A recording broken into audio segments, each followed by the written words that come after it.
E no slide anterior aí a gente calculou a corrente do curto, que é 24 também. Achou os dois pontos onde a reta do gerador vai cortar os dois eixos, é só traçar. Tá aí o comportamento do nosso gerador do número 2. Bom, o número 3, agora sim o desenho que está aí, que vocês estão vendo, é exatamente o desenho que também está no material. Está dizendo o seguinte, no circuito representado abaixo, a força eletromotriz do gerador vale 30 volts. Já até coloquei aqui. A intensidade da corrente elétrica que passa pelo resistor de 5 amperes e quer saber a corrente que passa aqui. Ó. E o detalhe importante, vamos lá, os detalhes, né? Resistência interna do gerador valendo meio, 2 resistores em paralelo e iguais, e a resistência aqui de 5, que é por onde a corrente que a gente quer vai passar. Repara, a corrente sai do polo positivo aqui, ela vai dividir em duas metades, né, duas partes iguais, porque os dois paralelos aqui são resistores idênticos. Depois ela volta a formar a corrente total de novo. Ou seja, o exercício número 3, ele quer a corrente que passa por esse resistor de 5, mas a corrente que passa por aqui é a corrente total. Então é só a gente calcular a corrente total e para isso eu preciso usar a lei de Poulier.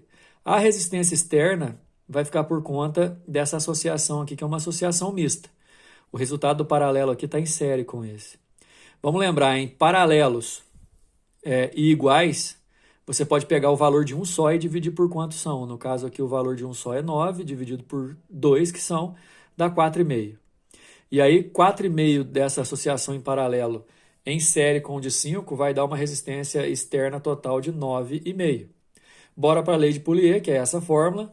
Força eletromotriz 30, resistência externa 9,5, resistência interna meio, 30 dividido por 10 dá 3 amperes, a resposta é a letra D, corrente total. Só para registrar, se são 3 amperes, é certeza que no caso aqui são dois resistores iguais, 1 ampere e meio para esse, 1 ampere e meio para esse, mas ele queria só aqui, 3 amperes, letra D. Vamos lá, o número 4 vai trazer um circuito em que a gente vai ter que analisar primeiro com a chave aberta e depois com a chave fechada, certo? Vamos lá, ó. No circuito esquematizado da figura, o gerador tem uma resistência interna desprezível. Opa, é um gerador ideal de resistência interna desprezível.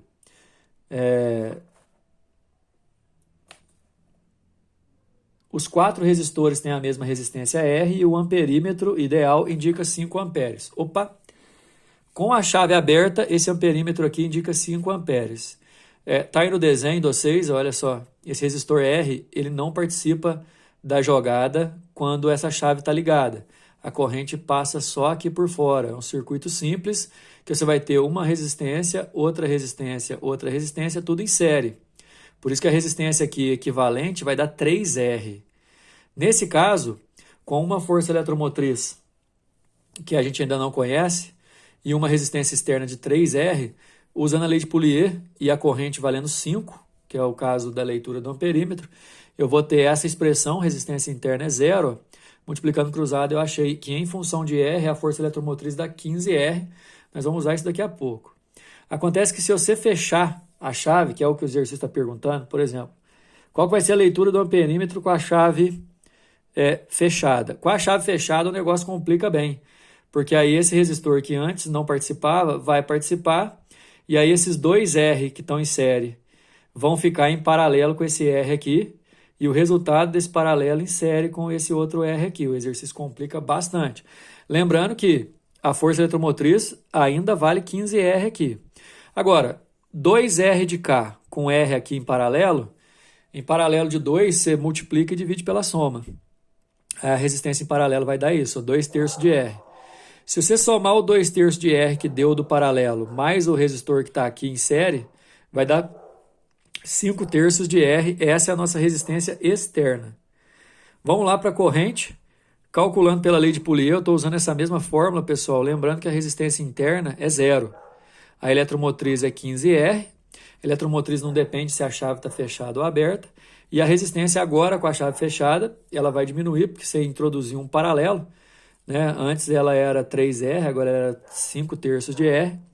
Invertendo aqui, cortando R, vai dar uma corrente de 9 amperes. Cuidado! Mesmo que tenha 9 amperes para marcar, deixa eu olhar aqui, não tem para marcar. Não é isso que ele está querendo, né? A corrente vai vir aqui dividir em duas parcelas, e as duas parcelas que eu chamei I1 e I2 somadas dão 9. Só que como a I1 está vindo para cá de um resistor R e a I2 está indo para lá com um resistor que é o dobro, lembra que resistência e corrente são inversos.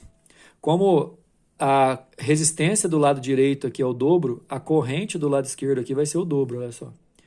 E aí se eu substituir vai ficar 3 e 2 igual a 9, então o I2 vai valer 3 amperes, é o que o exercício estava querendo, beleza? A resposta vai ser a letra E.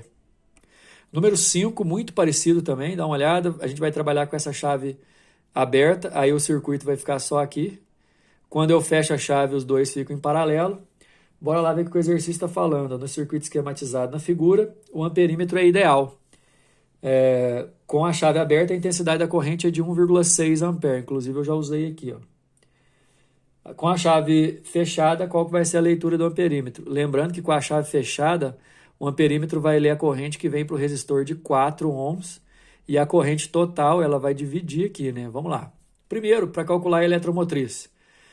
Com a chave fechada, com a chave aberta, o resistor de 4 não entra, então a resistência externa equivalente é o de 12, certo? Se eu fizer a força eletromotriz dividido pela soma das resistências interna e externa, 12 da resistência externa com 3 da interna dá 15, multiplicado e cruzado, achei 24 volts da eletromotriz. Lembrando que a eletromotriz é independente se está aberto ou fechado, certo? Agora, os mesmos 24 volts com resistência interna de 3 agora vão alimentar dois resistores em paralelo. Lembra do paralelo? Ó? Vou multiplicar e dividir pela soma, 48 por 16 dá 3. Resistência externa é 3, a interna é 3, 24 por 6 dá 4 amperes. Opa, segura a onda. Vem uma corrente aqui de 4 amperes e ela divide em dois pedaços, I1 e I2. Então, I1 e I2 tem que dar 4. Só que o I2 indo para lá, ó, ele vai ter que valer o triplo do I1, porque a resistência lá é 3 vezes menor.